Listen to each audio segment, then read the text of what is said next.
Hi guys, welcome back to the channel. I've had this one for a bit. I didn't want to rush and make a video, but I also don't really need 20 minutes to cover it. So here's a quick take that took a while to get to. But before we get into that, don't forget to check this great discount for it. You can find the link in both the video description and the top comment below. Alright, enough talk. Let's get right into it.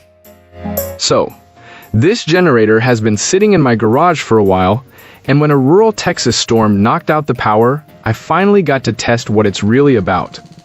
This generator is a sturdy, dual-fuel unit with wheels and a couple of wheelbarrow-style handles. So it's not a throw-it-in-the-back pickup kind of tool, but it rolls once you get it on pavement. It arrived on a pallet with a liftgate, which was a heads-up that you'll want to plan a little space and help to move it off the truck and into position.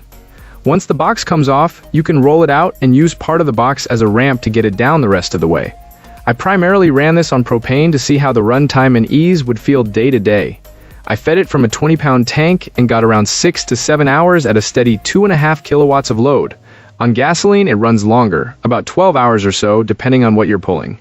The tank holds a little over 6 gallons of straight gasoline, and I topped off with a reputable fuel stabilizer, so it stayed reliable through the sit and wait periods. I also stuck with synthetic 5W30 oil, did the break-in routine you're told about, and drained and replaced a couple of times to be extra sure the internals were clean. There's a quirk worth knowing up front.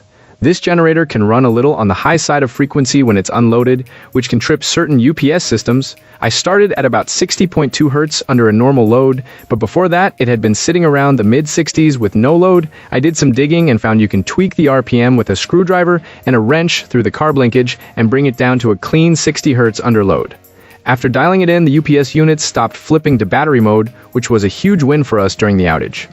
Startup is quick and pretty simple, either push button or pull start works, and assembly was straightforward. It's nice to have transfer switch compatibility so you can tie it into a home panel, especially after electricians came through to set that up. In our 1.5-story countryside home, the unit powered the essentials, air conditioning, a fridge, and the living room TV without breaking a sweat. Noise is noticeable, but it's much more tolerable than some old models I've used, and certainly more peaceful than a loud single-cylinder unit. Still, don't forget your neighbors and plan for a reasonable operating distance. A couple of extra notes I appreciated: it's not something you'll just toss in the back of a vehicle solo. It's heavier than a lot of portable units, but the wheels and handles help a lot. It did start reliably, and the build feels solid enough to expect it to last. The propane hookup works well, and I suspect running on propane will extend life on longer outages.